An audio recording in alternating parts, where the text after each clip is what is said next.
Well, a very warm welcome to all. I'm Miha Bharadwaj Alter, and this is Game On, your one-stop destination for all things sports. So stick with us. Let's begin with cricket.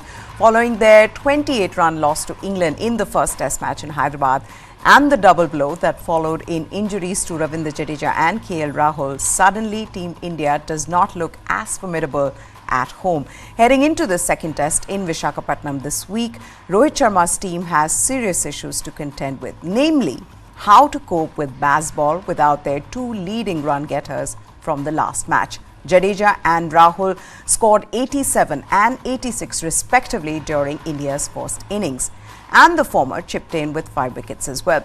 We've seen in the past that whenever Jadeja has been injured, Team India's balance has been disturbed, and once again the management will have to figure out how to replace the invaluable all-rounder in Vizag.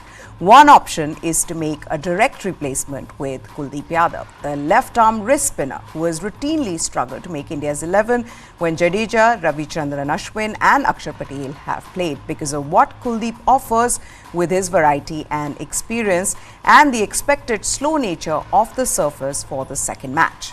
But then, how does India counter for the lack of all-round skill, given that Kuldeep is not known for his batting? One of the 3 players drafted in for this test is the all-rounder, Washington Sundar, who, while not as effective with the ball, does have scores of 85 not out and 96 not out in his 2 past test matches at home. Washington Sundar is more than a capable batter, as well as a left-hander like Jadeja, and his presence would lengthen India's batting order. But the question is, how will Rohit Sharma use Washington as a bowler behind Ashwin, Akshar and Kuldeep, should all 4 end up playing? Thus, the likelier option for India is to replace Jadeja and Rahul with Kuldeep and another batter, which would mean a test debut for one of Rajat Patidar and Sarfaraz Khan. Both uncapped batters have recent form with India A on their side, including big hundreds each and plenty of domestic experience. Which of Patidar or Sarfaraz plays, that will depend on whether India plan to bat them. If it is the number 4 slot the management expects to fill, given that that is where KL Rahul batted in the first test match, then Patidar would be the likelier option. He has played there for Madhya Pradesh and for India A.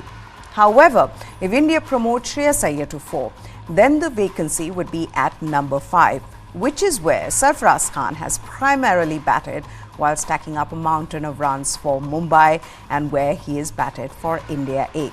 The last dilemma for India, and one which will in all probability will taken based on the nature of the pitch in Vizag, is whether to play a second pace bowler.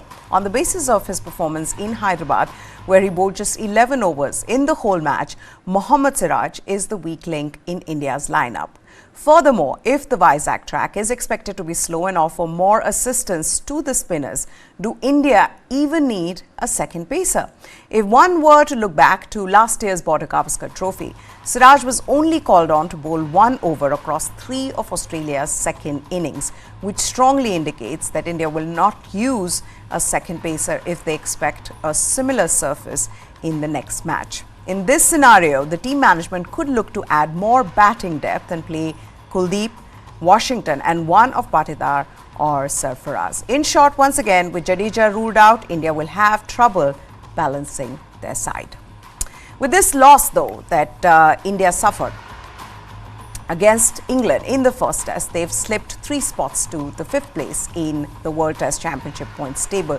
The 2-time WTC finalists were second behind Australia before the test, but the results saw them slide below South Africa, New Zealand and Bangladesh, as their points percentage dropped from 54.16 to 43.33.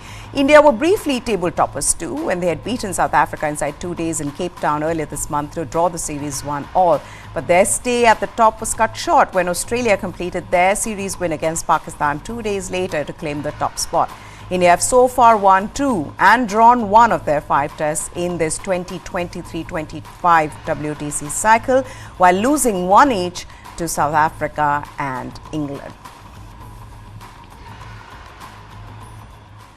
Moving on, for the first time since his accident, Indian wicketkeeper batter Rishabh Pant has broken his silence on what happened that dreadful night of the accident in December 2022. Pant was driving back from Roorkee to Delhi after spending time with his family when he met with a terrible car accident which left him with ligament tear in his right knee and 2 cuts on his forehead, abrasions on his back as well.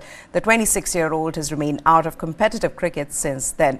He's finally spoken about that night. He said, and I quote, "First time in my life I felt like my time in this World Cup is up. In this world, in fact, pardon me for that, is up. During the accident, I was aware of the wounds, but I was lucky as it could have been even more serious. I was feeling that someone saved me. I asked the doctor, how long will it take for me to recover? And he said it would take 16 to 18 months. I knew I had to work hard to cut this recovery time." This is what Rishabh Pant told Star Sports. The wicketkeeper's injuries were extensive. It also impacted his right wrist, ankle and toe. Initial medical care was provided at Saksham Hospital near New Delhi. Then he was admitted to Max Hospital in Dehradun. After that, BCCI flew him to Mumbai for surgery. Delhi Capitals, along with BCCI, got involved in his road to recovery. In fact, Pant was part of the IPL 2024 auction for DC, and he also was part of a camp in November.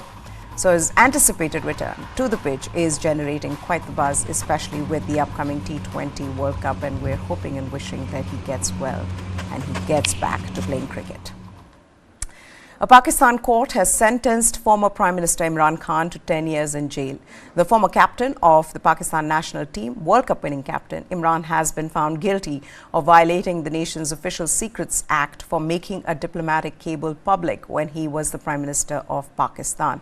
The special court judge pronounced the jail term, and Imran Khan's lawyer, Shoaib Shaheen, has confirmed it. Foreign Minister in the Imran Khan cabinet, Shah Mahmood Qureshi, is also convicted and sentenced for 10 years in jail in the same case. However, Imran Khan can appeal against the verdict in a higher court. The case pertains to allegations that Imran Khan had shared contents of a secret cable sent by the country's ambassador in Washington to the government in Islamabad. Meanwhile, Imran's party, the Pakistan's Tehreek-e-Insaf, has said that party would challenge the decision. The PTI also termed it a sham case, while terming the case a complete mockery and disregard of law. In this cipher case, the party urged people to vote for him or vote for them in the February 8th general elections. The special court had restarted the cipher case last month at the Adiala district jail after Imran Khan and Shah Mahmood Qureshi were indicted for a second time in this case on December 30th. The former premier and Qureshi, who are also behind bars, they were first indicted in the case in October. Both had pleaded not guilty. The Islamabad High Court had termed the government's notification for a jail trial erroneous and scrapped the entire proceedings. Taking to social media, Imran Khan said this is not a trial but a fixed match whose outcome was predetermined by the characters and planners of the London plan and their seals. That is why, he says, and I quote, "I already know the decision of this case." He'd led Pakistan cricket team to a title triumph in 1992 World Cup, their only success in the tournament till date. Pakistan had made a dramatic comeback in that World Cup, bouncing back from an almost elimination scenario to win the title. They'd beaten England in the final in Melbourne. Okay, moving on to football, and this is for all the Lionel Messi fans, but a bit of sad news. He and Inter Miami, they kicked off their tour of Saudi Arabia by losing to Al Hilal 4-3 on Monday. The MLS team is playing 2 matches in the oil-rich kingdom as part of its pre-season preparations, but even Messi could not inspire it to victory in Riyadh.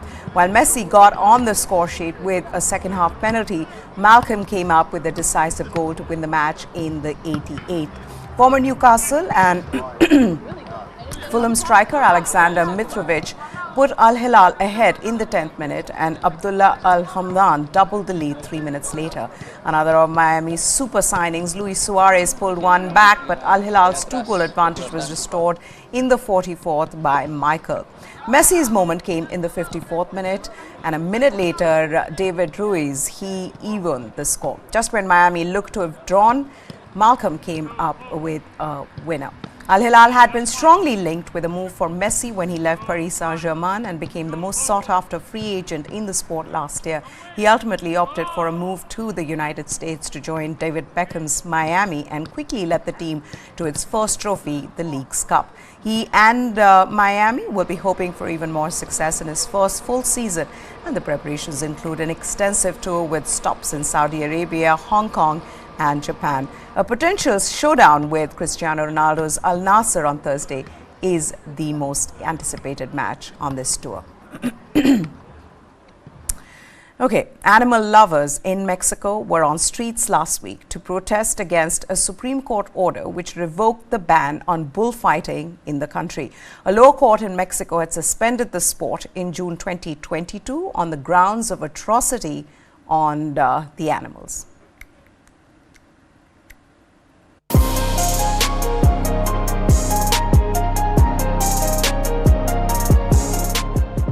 Mexico has long been a bastion of the bullfights.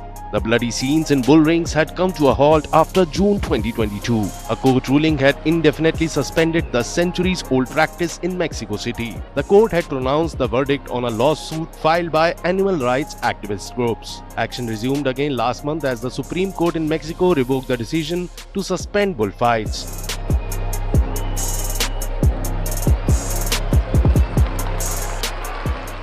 Media reports suggest that the court has ruled only on technical aspects. The final verdict on the merits of the case is still pending. After the High Court decision, President Andrés Manuel López Obrador had proposed a referendum on the future of bullfighting in Mexico City. So far, only a handful of Mexico's 32 states have banned the practice, which in 2018 generated millions of dollars in revenues and generated employment for around 80,000 people. Activists protested on Sunday against the resumption of bullfighting in Mexico City after the Supreme Court revoked the earlier suspension.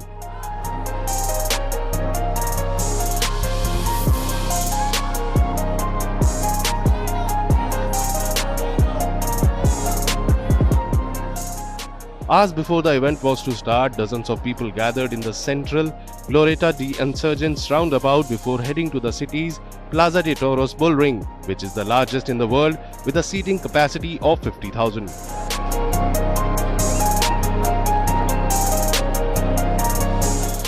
Two demonstrators donned bull masks and covered themselves with blood-red paint. Animal lover groups are seeking ban on bullfighting because of cruelty and atrocities on the bulls. The animals for the traditional Latin American spectacle are bred for these fights. The game involves armed men torturing the bull in the ring and then a matador killing it. The bulls are starved, beaten, kept in isolation and drugged to make them too weak to defend themselves.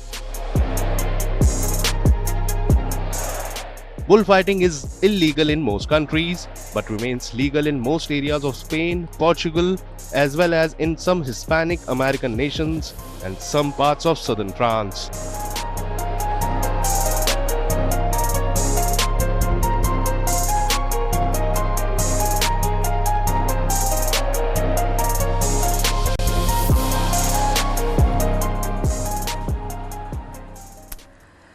With this, we'll slip into a short break. When we come back, sports news continues here on News9.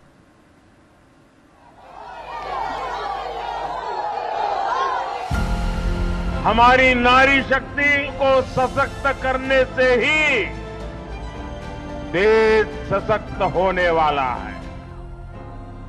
हर महीने महिलाओं को 1500 रुपए प्रति माह दिलवाया जाएगा। What Nitish Kumar did to provide cycle to girls, so they could safely, quickly move out of the house, go to school, and quickly come back. Tring, tring, tring, tring, tring. माँ अन्नपूर्णा तू ही, माँ अन्नपूर्णा है तू ही वीणा वादनी, हे शक्ति स्वरूपा जगदम्बा, हे नारी तू Narayani.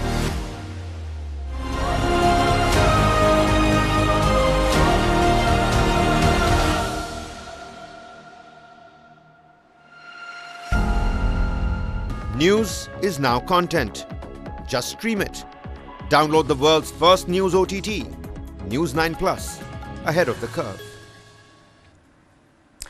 Welcome back. Russian figure skater Kamila Valieva was disqualified from the 2022 Olympics on Monday, almost 2 years after the teenager's doping case caused turmoil at the Beijing Games. The verdict from the Court of Arbitration for Sport means the Russians are set to be stripped of the gold medal in the figure skating team event. The United States, finished second, is set to be named Olympic champion instead. The International Olympic Committee had decided not to present any medals for the event in Beijing where the then 15-year-old Valieva was the star performer hours before her positive test for a banned heart medicine was revealed. The Court of Arbitration for Sport said that it upheld appeals led by the World Anti-Doping Agency, which asked the court to disqualify Valieva from the Olympics and ban her. A Russian sports tribunal had cleared her of any blame. The judges banned her for 4 years through December 2025. She may, however, participate in the next Winter Olympics. Her ban will end almost 7 weeks before the event in Italy. The US team took silver in Beijing and should be upgraded to gold. Japan had won the bronze and Canada had finished in the 4th place. Japan's medal will be upgraded to silver and the bronze will go to Canada. Valieva's legal team said it is reviewing the CAS decision before deciding whether to appeal to the Swiss Supreme Court. Appeals to the Swiss Supreme Court can be made on narrow procedural grounds and not on the merits of the case. Valieva's lawyers had argued she was contaminated by traces of trimetazidine, a medication they said her grandfather used. The judges decided that, according to Russian anti-doping rules, Valieva could not benefit from having been a minor at the time of the positive test.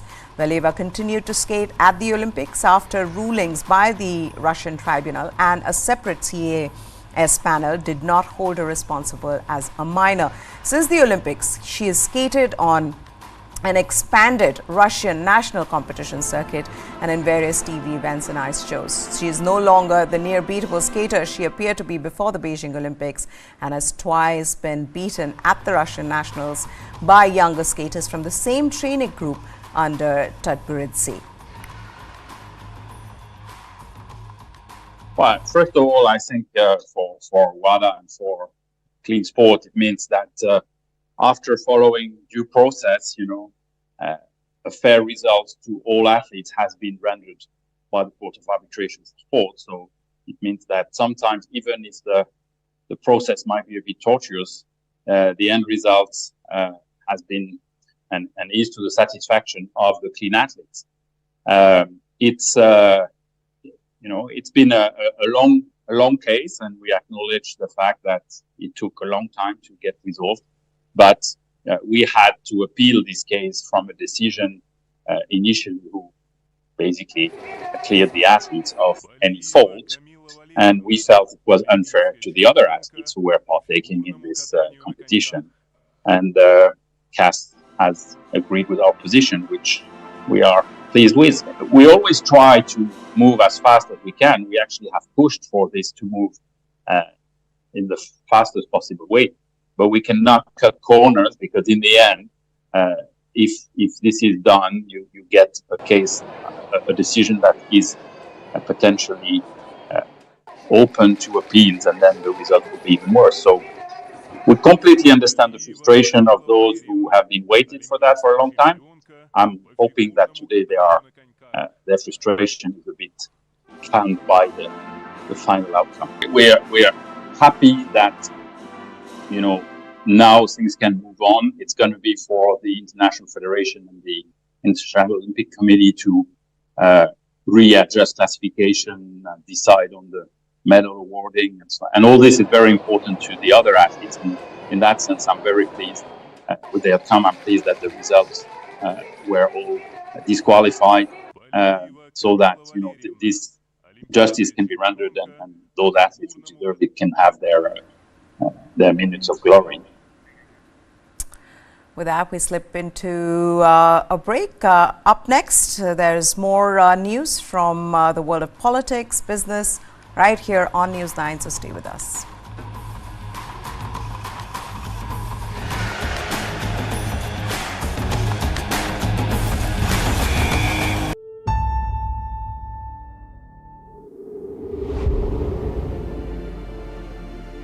circumstances that prevailing today in the subcontinent are very volatile, they're very explosive, they're very dangerous. Pakistanis, they sent Pakistani armies led by Punjabi generals, whether it was General Tikka Khan or General A.K. Khan Niazi, to oppress Bengalis in Bengal. I don't think we can shut our eyes to the situation in a neighboring state.